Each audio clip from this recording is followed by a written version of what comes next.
Un leader, c'est une personne qui conduit un groupe de personnes. Par exemple, une organisation, le fondateur d'une organisation, le fondateur d'une église est un leader. Un leader, c'est quelqu'un qui domine dans un groupe, qui conduit un groupe. Que ce soit dans l'église, le pasteur est un leader dans l'église, le pasteur est le leader, l'évangéliste dans son ministère est le leader. Et le leader ne doit pas vivre comme les autres. Dans le monde, les leaders sont servis par les autres. Par exemple, quand un grand homme arrive à quelque part, un leader, un grand type, un président, un ministre qui vient quelque part, c'est les autres qui doivent le servir. Voilà. Il manifeste son orgueil pour que les autres se mettent à son service. Mais dans la Bible, le leader est celui-même qui sert les autres. Voici pourquoi Jésus-Christ a dit que je ne suis pas venu pour être servi, mais je suis venu pour servir.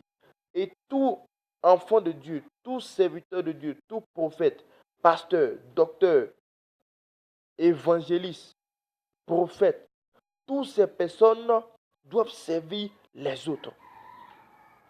Et selon Jésus-Christ, un leader n'est pas un paresseux. Tu ne peux pas être leader. Et puis, tu pries 30 minutes.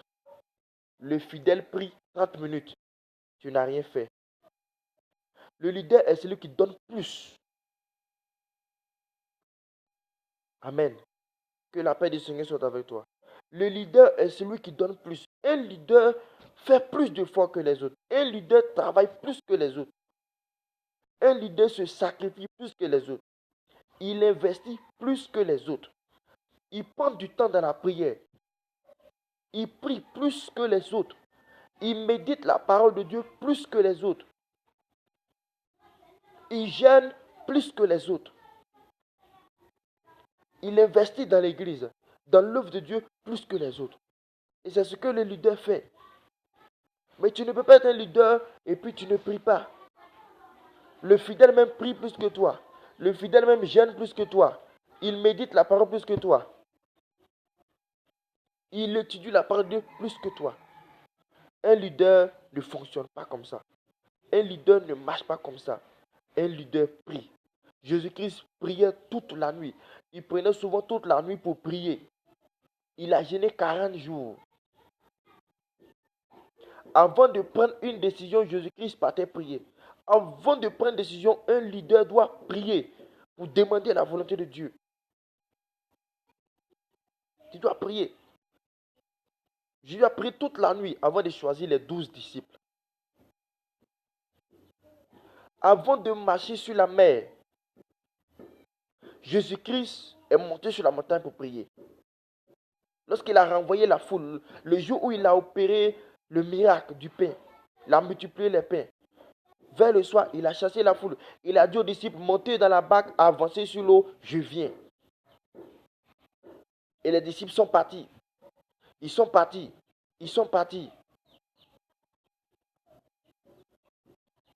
Il était sur la montagne en train de prier. La Bible dit, à la 4e veille de la nuit, au milieu, à la 4e veille de la nuit, les disciples voient Jésus-Christ arrive.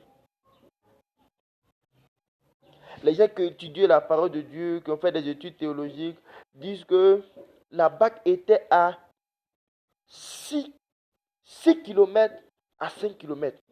Et Jésus-Christ les a rattrapés en marchant sur l'eau. Le miracle de Dieu. Donc pour que le miracle se produise, on a besoin de prier.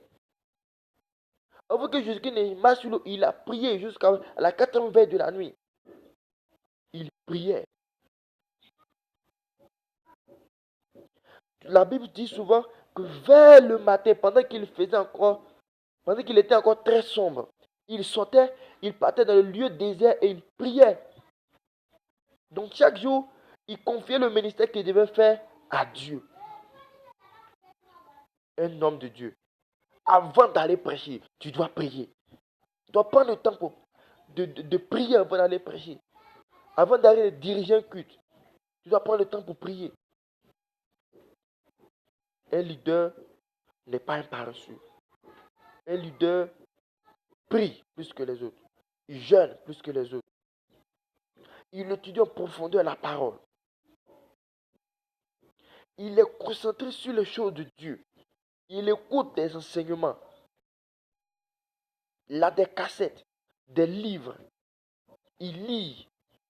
Pourquoi? Parce qu'il doit donner plus. Parce que c'est ce que tu as, que tu donnes. Et si tu n'as rien, tu vas donner quoi aux autres? Tu ne connais rien, tu vas dire quoi aux autres? Tu ne connais pas la parole, tu vas prêcher quoi? Tu vas prêcher les mêmes choses chaque jour.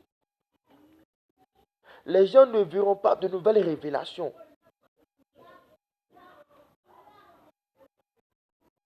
Je veux t'encourager, toi qui es un leader, à t'attacher plus à Dieu, à plus te consacrer. Un leader donne l'exemple. Un leader est un exemple.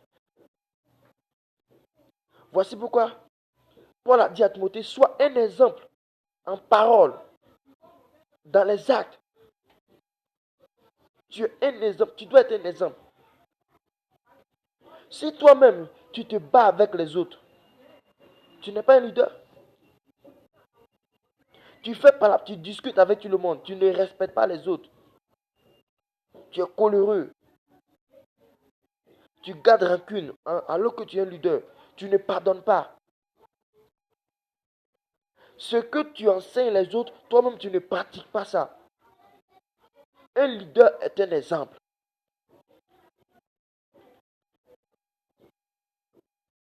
Un leader est un exemple. Et c'est ce que Jésus-Christ a fait. Vis comme ton maître Jésus.